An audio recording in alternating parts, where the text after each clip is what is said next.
De retour sur le plateau de votre quotidienne Week-end, c'est tous les jours, midi, 18h, 23h sur une seule chaîne, la numéro 23 de votre satellite Éclair TV. On vous parle un peu de tout ce qui se passe en Guadeloupe, et bien sûr, dès qu'il y a une pépite, dès qu'il y a une force vive sur l'île, on vous en parle. Et là, on va rester dans le milieu de la peinture, mais on va rajouter d'autres talents derrière, l'écriture, l'art visuel. Oui, je reçois une personne qui a tout ça en lui. Il est avec moi sur le plateau. J'ai l'honneur de recevoir Axel Canoufet.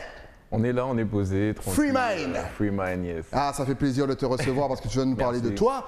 Très jeune et pourtant, comme je l'ai dit, tu es pluridisciplinaire. Comment est-ce qu'on fait pour gérer? Est-ce qu'on n'a pas tendance un petit peu voilà, son cerveau, comme tu le dis si bien, Free Mind.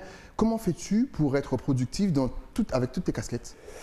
En vérité, ça se compose par phase, quoi. C'est parfois j'ai envie de travailler la photo, parfois j'ai envie d'écrire, parfois j'ai envie de peindre, j'ai envie de faire de la musique. Donc effectivement, c'est rester libéré, ne pas se refuser en fait nos envies, ne pas se focaliser sur une seule forme d'expression et voilà, suivre ce qu'on a envie de faire. Et tu as commencé avec quoi? Tu as commencé avec la musique, avec la peinture, avec quoi? J'ai commencé en écrivant et en dessinant en 2015. Ouais. Poésie, slam, hip-hop? En vérité, à l'époque, c'était sous forme en fait de journal, mais voilà, il y avait des poèmes, voilà. Ah, tu vois, j'ai senti le poète. Est-ce qu'on a beaucoup de poètes en Guadeloupe? On en a, hein. Ouais, on a l'impression qu'ils sont cachés et qu'on ne les voit pas. Ouais, en fait, ils sont dissimulés par autre chose encore, parce que les poètes en Guadeloupe, on les connaît sous forme de chanteurs, par exemple, compositeurs. Donc voilà, je pense que la poésie, il y en a un petit peu partout en fait. Hein. Dès qu'il y a de l'écriture bien faite, ça vient du cœur, c'est de la poésie. Alors comment es-tu arrivé à l'art justement? Là pour l'instant, voilà, on voit ton livre en double écran, donc on va passer, avant de passer à l'art, on va passer à l'écriture parce qu'effectivement on était dans la poésie. Donc tu as déjà sorti un livre? Ouais, c'est ça? En fait tout juste en auto-édition. En plus, donc ça a été travaillé, ce sont des écrits donc, qui partent de 2016. Ouais.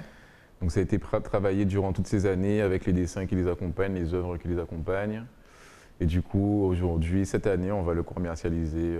Alors ça parle de quoi? Parce que hors antenne, moi je te disais que c'était un chat qui se cachait derrière un diable. Et là tu me dis, ah, tu as presque raison, c'est un diable. Voilà le chat qui se cache derrière le diable. Exactement. Et non, il n'y avait pas de chat, mais il y avait bien le diable. Il y avait bien le diable. Ça c'est un petit clin d'œil. Alors pour commencer, cette œuvre s'intitule Blasphème. Ok. C'était un petit clin d'œil à mon vécu, car j'ai été pratiquant. Disons que la religion m'a enrichi d'une façon, et ça a été simplement un tremplin pour l'ouverture en fait à ma spiritualité, donc pour vraiment ouvrir les yeux sur certaines choses. Et c'est un petit clin d'œil parce que la religion a malheureusement tendance à catégoriser les choses qui ne sont pas dans cette religion forcément. Donc je me suis représenté en fait simplement comme le diable parce que je ne corresponds pas aux normes de religion ou de la société simplement. Voilà. Effectivement, mais lorsqu'on est ici, on va rebondir sur ça. Lorsqu'on est en Guadeloupe, on a l'impression justement que si on n'obéit pas aux lois divines, respecter le carême, patati patata, patati patata, on est un petit peu, comme tu le dis, voilà, hors norme. Est-ce que tu le ressens? Est-ce que c'est un blasphème? Sommes-nous blasphématoires? C'est une belle, je dirais, réflexion. Ouais, voilà, en fait, en vérité. Mais moi, je le prends vraiment comme de la dérision, quoi. Ouais. Tu penses que les lois, voilà, les lois de la religion dictent un petit peu notre façon de penser et d'agir ici en Guadeloupe? Alors, complètement. Je ne vais pas généraliser parce que je sens, on le voit de toute façon que le peuple, même antillais, tend vers l'émancipation justement de ces normes religieuses et qu'il y a une revendication vraiment culturelle au-delà du fait qu'elle soit religieuse. Mais effectivement, la religion a été implantée vraiment, voire par obligation, pour lisser, on va dire, les choses, quoi, et supprimer certains éléments du passé, les effacer, et, on va dire transformer notre image. Mais en vérité, est-ce qu'on ressemble vraiment à ce qu'on voit en religion ? Alors, il est dispo où, justement, ton livre? Est-ce qu'on peut le commander? Est-ce qu'on peut aller dans toutes les librairies en Guadeloupe et le trouver? Ou est-ce qu'il faut te contacter personnellement? Alors, pas encore dans les librairies, c'est un souhait. Mais me contacter directement, effectivement, via les réseaux sociaux, adresse mail. Ok, donc vous connaissez le principe. À la fin de l'émission, on va vous balancer tout ça. Restez connectés. Parce que là, on va passer à la partie peinture. Oui, parce que monsieur écrit. Voilà, mais il peint aussi. Donc, justement, est-ce que c'est lié? Est-ce que souvent, pendant que tu écris, ça te donne déjà l'idée pour un futur tableau ou vice-versa? Alors effectivement, tout est lié quelque part, mais rien n'est vraiment influencé par l'une ou l'autre en fait. Par exemple, le projet du recueil, Ouais. les écrits datent de 2016, j'ai commencé la peinture en 2018. Donc, et en fait, vu que ça vient d'une seule et même personne, en vérité, donc s'il y a un cheminement qui avait déjà été fait sans volonté, en vérité. D'accord.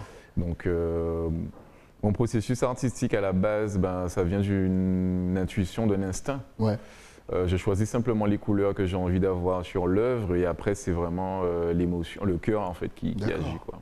Alors justement, tu es autodidacte. Comment est-ce qu'on apprend, comment est-ce qu'on se professionnalise tout seul lorsqu'on veut faire de la peinture? Comment on gère l'histoire des couleurs? Comment on gère l'histoire des dessins? Est-ce qu'il y a des normes? Est-ce que tu es casse-code? Tu casses tous les codes justement? Tu as ta peinture? Dis-nous. Exact. Mais en fait, en vérité, pour moi, on ne nous apprend pas à aimer ou à exprimer les émotions. D'accord. Ce qu'on apprend, après je ne vais même pas juger les écoles d'art, mais c'est chacun sa façon effectivement de procéder. Mais moi, je n'ai pas appris à l'école à m'exprimer, à exprimer ce que mon cœur ressentait.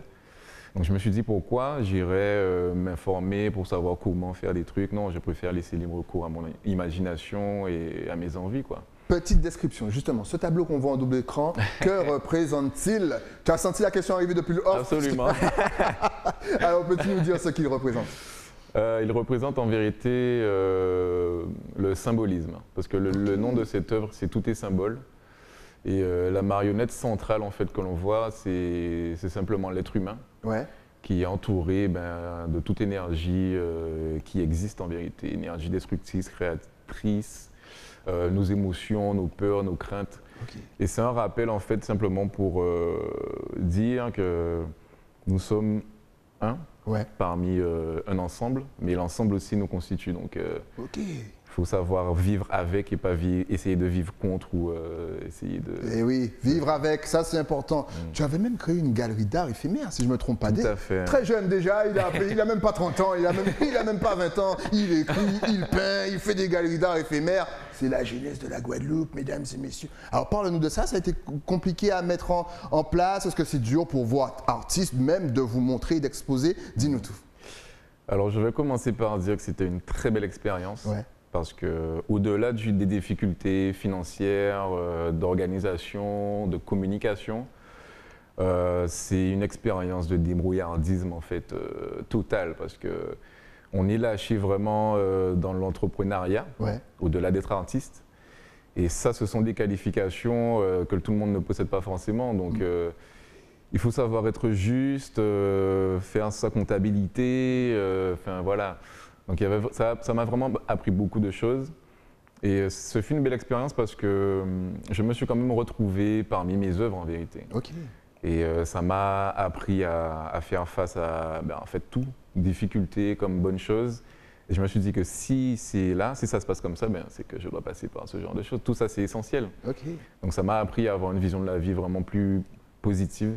Peu importe, si aujourd'hui j'ai pas d'argent en poche, c'est pas grave, je suis encore en vie. Voilà quoi. Surtout dans cette période. Écoutez, ce monsieur, voilà, dans une période compliquée, vous dit que il faut toujours retirer le positif. Justement, quels sont tes thèmes, quelles sont tes influences? D'ailleurs, on a vu, il y a beaucoup de bleu, il y a beaucoup de vert, il y a beaucoup de couleurs. Est-ce que voilà, toi, tu aimes tout ce qui est vif, tout ce qui est vivant, tout ce qui est positif? J'ai envie de répondre oui, mais en vérité... Je suis dark. Je peins le diable. En vérité, voilà. C'est vrai ça. C'est ça en fait. Et en vérité, ce qu'on voit aujourd'hui en peinture, c'est la naissance de quelque chose. D'accord. Et avant la naissance, il y a forcément eu la mort de quelque chose. Donc évidemment, je suis passé par quelque chose d'assez sombre, mais simplement, on a toute notre part d'obscurité en fait. Donc je suis passé par ça et c'est... un très gros travail en fait, une grosse recherche, renouer avec soi-même. Et du coup, ce qu'on voit sur mes œuvres, c'est vraiment cette renaissance, ces couleurs qui se rapprochent à la nature, à l'originel en fait, vraiment les choses du cœur. Tu vois, je parlais de dark. Justement, Bruno, est-ce que tu peux me remettre ça que tu viens de mettre? Parce que je crois qu'il y a un crâne, il y a un coutelas. Et tout ça sur le truc du gâteau. C'est ça? Non, c'est une planche, que les artistes dont se servent en fait pour... pour peindre la petite planche. Et là, ça représente quoi? C'est la rébellion? En fait, ça représente exactement ce que je disais. C'est tout ce qu'on a vécu. En fait, là, c'est la représentation des outils, bien évidemment, à ma perception. des outils qui nous ont permis d'être qui nous sommes aujourd'hui. Okay. On a le couplet effectivement qui fait référence à la tradition, parce que Guadeloupe quoi. Eh ben oui. Eh oui, pour couper comme là. Il faut des coups de lame. Mais aussi pour rappeler que toute transformation, tout changement ne se fait pas sans violence. Ouais. Même si c'est une violence minime qu'on ne ressent pas, il faut de la violence en fait pour bousculer les choses et pour passer à autre chose. Voilà. Et le crâne, forcément pour nous rappeler qu'on n'a qu'une seule vie. Eh oui, il n'y a pas de rediffusion. On finit par mourir un jour. Donc, exact. On rappelle aussi que tu es toi aussi en exposition à l'Expo Liberté jusqu'au 29 juillet. Mesdames et messieurs, n'hésitez pas à aller voir ces œuvres et ne venez pas les mains vides. Ce sont nos artistes, donc venez avec un petit peu d'argent pour prendre deux, trois œuvres justement. Qu'est-ce qu'on pourra retrouver? Toi, combien d'œuvres exposées? Alors j'en ai en vérité, j'en ai 4 exposés en fait, dont c'est une installation complète. D'accord. Donc comme on peut le voir sur l'écran, c'est des œuvres en fait entourées de miroirs. Ouais. Donc il y a un premier miroir avec des écrits, des dessins qui vient plonger le spectateur en fait à une remise en question. Ok. Donc moi c'est vraiment un travail de renaissance de conscience. Ok. Et c'est pour ça que c'est comme ça que j'ai abordé la liberté, c'est vraiment se libérer de nous-mêmes, de nos charges, de nos poids, de l'image qu'on a en société. Parce que tout ça, ça nous empêche en vérité d'être nous-mêmes. Donc c'est là où je voulais amener les gens vraiment à se regarder, parce qu'il s'agit de miroirs quand même. Donc ça crée vraiment une immersion directe. Et ensuite, mes œuvres sont exposées entre elles, donc comme on peut bien le voir ici. C'est de l'art abstrait, mais j'aime bien dire de l'art contemplatif. D'accord. Parce que vu qu'il s'agit d'émotions, il faut un certain temps aussi pour vraiment se projeter dans l'œuvre et analyser ce qu'on ressent en fait. Ok. Pas forcément avec les yeux, mais avec le cœur. Exactement. Souvenirs, émotions.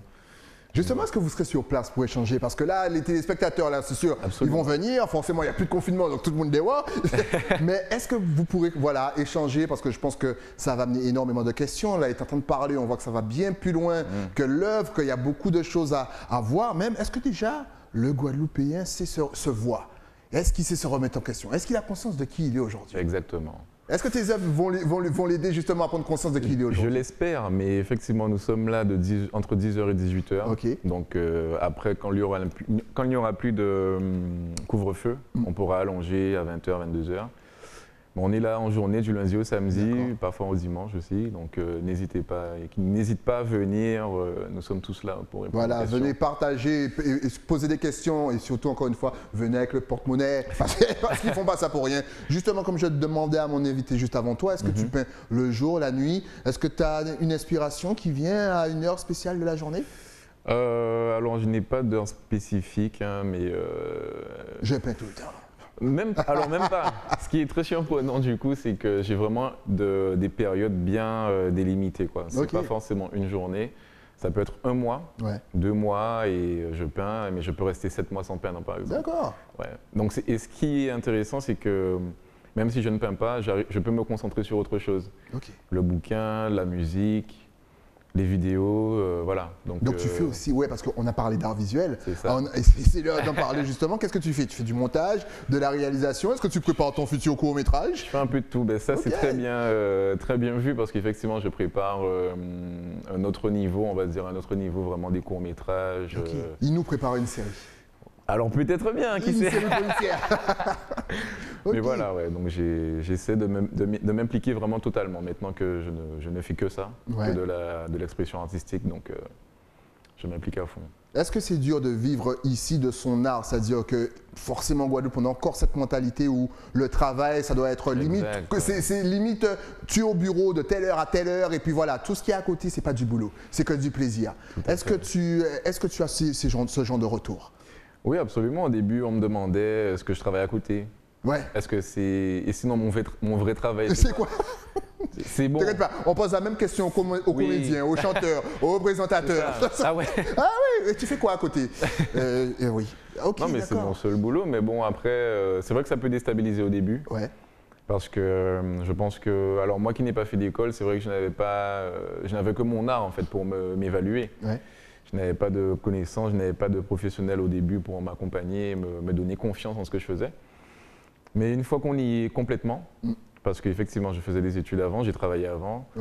Mais une fois qu'on y est complètement, on ressent vraiment qu'il n'y a que ça, en fait. C'est ça la vérité. Donc, peu importe par quel cheminement j'ai passé, pauvreté, richesse, moi je suis là, je suis en paix avec moi-même, donc c'est le plus important. Et c'est le plus important, exactement, être en paix avec soi-même. Quels sont tes projets pour 2021 et voire même sur le long terme? Ah ben, voyager, alors voyager, donc faire des résidences, essayer de faire des résidences. On va rappeler justement aux téléspectateurs, qu'est-ce qu'une résidence? Parce qu'on entend énormément les artistes parler de ça.